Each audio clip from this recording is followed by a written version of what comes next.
मेरो गाडी अर्कैले गुडाउँथे नबोल्या भए तिमीलाई नि उडाउँथे मेरो गाडी अर्कैले गुडाउँथे मैले बिहे गर्या भाढिलो भेट्थे होला ज्यान भन्दा गतिलो मैले बिहे गर्या भाढिलो मैसा आयो बेलाइमा जानेर जान्थ्यौ कुन चाहिँ ट्वाकेन्द्र छानेर मैसा आयो बेलाइमा जानेर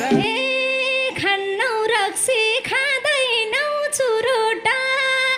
त्यही एउटा हो मन पर्ने कुरो त